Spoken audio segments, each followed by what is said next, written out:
হিন্দু ধর্মে 18টি পুরাণের অন্যতম হল গরুড় পুরাণ। এটি সংস্কৃত ভাষায় রচিত। একদা বিষ্ণুর বাহন গরুড় তাকে জিজ্ঞাসা করেন, মৃত্যুর পর আত্মার কি হয়, কতদিন পর আত্মা যমলোকে পৌঁছায়। তার উত্তরে বিষ্ণুদেব যা বলেন তাই গরুড় পুরাণে উল্লেখিত আছে। গরুড় পুরাণ অনুযায়ী আত্মা কোনো দিন নষ্ট হয় না, তা কেবল এক শরীর ত্যাগ করে অন্য শরীর ধারণ করে। মৃত্যুর পর মানুষের আত্মা ধোঁয়া বা কুয়াশার মতো হয়ে যায়, তার মধ্যে কোনো রকম শক্তি থাকে না।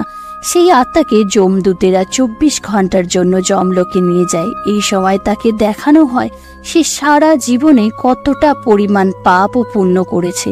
তারপর তাকে আবার নিজ গৃহে ফিরিয়ে আনা হয়। সেখানে সে 13 দিন পর্যন্ত অবস্থান করে। এই সময় সে নিজ দেহে ফিরে যেতে চাইলেও তা যেহেতু দাহ করা হয়ে যায় তাই সে ফিরে যেতে পারে না। কিন্তু দাহ যদি নাও করা হয়ে থাকে, যমদূতেরা তাকে তার শরীরে পুনরায় ফিরে যাওয়া থেকে বাধা দেয়। তখন সে নিজের কাছের মানুষকে ডাকতে চায়, কিন্তু তার কথা কেউ শুনতে পায় না। এ সময় আত্মা খুবই দুর্বল থাকে। এই 13 দিন পর্যন্ত তাকে যে পিণ্ড প্রদান করা হয় তা থেকে সে শক্তি অর্জন করে। গরুড় পুরাণ অনুযায়ী 10 দিনে যে পিণ্ড দেয়া হয় তাতে মৃত আত্মার বিভিন্ন অঙ্গ নির্মিত হয়। 11 ও 12 দিনে আত্মার সম্পূর্ণরূপে গঠিত হয়। এরপর 13 দিনে যে পিণ্ড প্রদান করা হয় তার ফলে সে যমলোকে যাত্রা করতে পারে। যমলোকে যেতে আত্মার 1 বছর সময় লাগে। এই দীর্ঘ পথ পায়ে হেঁটে পার করতে হয়। এই পথ অতিক্রম করার জন্য যে শক্তি প্রয়োজন তা ওই পিণ্ড থেকে সেই আত্মা পায়। কিন্তু যে ব্যক্তির পিণ্ড প্রদান করা হয় না তাকে যমদূতেরা টেনে হিঁচড়ে যমলোকে নিয়ে যায়।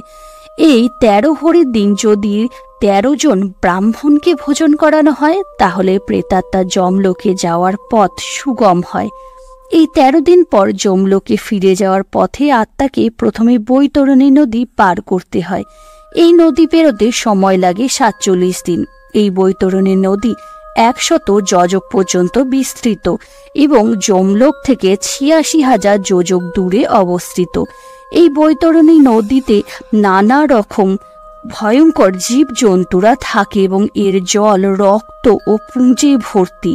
জীবদ্দশায় যে সমস্ত মানুষ পাপ করেছে মৃত্যুর পর বৈতরণী নদী পেরোতে তাদের অনেক কষ্ট করতে হয়। পাপীদের দেখে এই নদীর জল টকবক করে ফুটতে শুরু করে, ফলে তাদের খুব কষ্ট করে এই নদী পার করতে হয়। অন্যদিকে যে ব্যক্তি জীবনে পুণ্য করেছেন, অনেক দান ধ্যান করেছেন, তাকে এই নদী পার করতে কোনো কষ্ট করতে হয় না।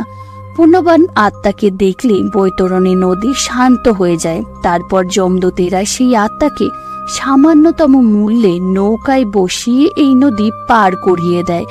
গরুড় পুরাণ অনুযায়ী কালো গরুর লেজ ধরে এই বৈতরণী নদী পার করতে হয়।